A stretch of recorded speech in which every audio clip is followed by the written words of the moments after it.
రాష్ట్రం విడిపోయి 10 సంవత్సరాలు అయింది. 10-11 సంవత్సరాలుగా హైదరాబాద్లో కానీ మొన్నటి వరకు తిరుపతిలో కానీ ఏ ప్రాంతంలో కానీ ఎక్కడ ఒక విభేదాలు లేవు, వైషమ్యాలు లేవు, తేడాలు కూడా లేవు ప్రజల మధ్యలో, గుళ్ళ కాడ కానీ ఇక్కడ కానీ. మేము మొన్న తిరుపతిలో తెలంగాణ ఆంధ్ర ప్రజలకు సమానం చూడండి.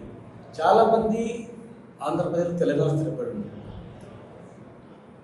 తెలంగాణ వాళ్ళు ఒకటే ఒక బంధం, తిరుపతి బంధం. తెలంగాణ వాళ్ళు తిరుపతిలో సమానత్వం చూడండి. 10 సంవత్సరాలు ఏకంగా చూసిన తర్వాత ఇప్పుడు డిఫరెన్స్ చూస్తే ప్రాబ్లమ్స్ వస్తాయి ప్రజల మధ్యలో అని చెప్పారు.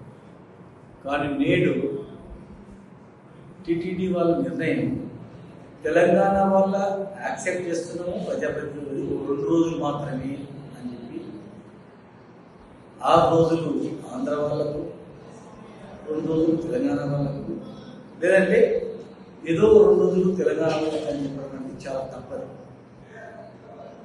మేము టీటీడీ కానీ ఆంధ్రప్రదేశ్ ప్రభుత్వం మీద ఒకటే పిలుస్తాం, చేస్తే ఈక్వల్గా చేయండి,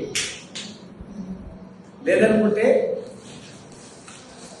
మీ ప్రభుత్వం నిర్ణయం మీ ఇష్టం, టోటల్ యజాబితా కొనసాగించండి.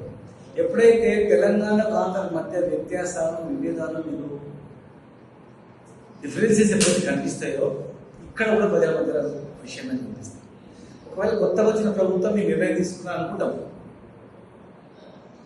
గతం మాది నిన్న మొన్నటి వరకు ఏం తీసుకుంటాం.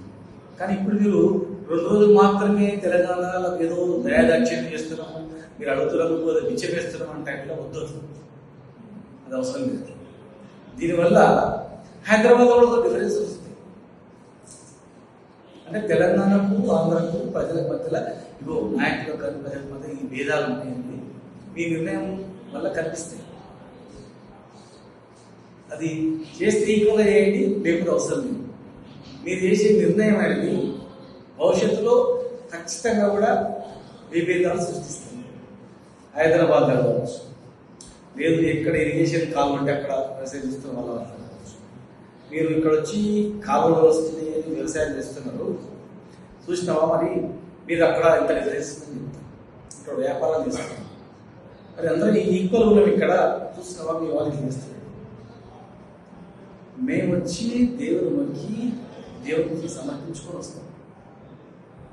ఇక్కడ మీరు వచ్చి ఉండి ఇక్కడ డబ్బులు సంపాదించుకొని వెళ్తారు. ఇక్కడ అదనంగా డబ్బులు ఖర్చు పెట్టరు, అదనంగా ట్యాక్స్ ఏం కడతాయి. ఇక్కడ అందరూ ఈక్వల్గా ఉండాలి. ఇప్పటివరకు ఏం డిఫరెన్స్ లేదు మాకు. కానీ ఇలా మీరు 2 రోజులు తెలంగాణకి ఇస్తున్నాము అని చెప్పడం అనేది చాలా బాధకరం. ఇస్తే ఈక్వల్గా ఏంటి, లేకపోతే మీ ప్రభుత్వం, మీ రాష్ట్రం మీకు పూర్తిగా ఉంచుకోండి. కానీ ఇక్కడ 2 రోజులు ఏదో ఇస్తున్నామని చెప్పడం మాత్రం చాలా బాధకరం, తప్పదు. ఇంకెవరు చెప్పిందో కానీ చాలా తప్పు. మీ రాష్ట్ర ముఖ్యమంత్రి గారు, మీ రాష్ట్ర మంత్రులు, ఎమ్మెల్యేలు ప్రతి ఒక్కరిక్కడ ఉంది. ఈనాడు చిన్న డిఫరెన్స్ లేదు, ఫ్యూచర్లో ఉండదు. అది మాకు ఆ భావన లేదు. అది కలిసి ఉందామని మా భావన మాకు, కలిసి మెలిసి ఉందామని మా భావన మాకుంది. మీరేమో వేదాభిప్రాయాలు ఉండాలి, మీకు డిఫరెన్సెస్ ఉండాలి, మీకు తప్పది. తప్పు నిర్ణయం పునరుద్ధరించుకొని సమానత్వం పాటించండి. నేను చెప్పింది చాలా మంచిది. మీరు తప్పుగా భావిస్తే భవిష్యత్తులో మీకే అర్థమవుతుంది.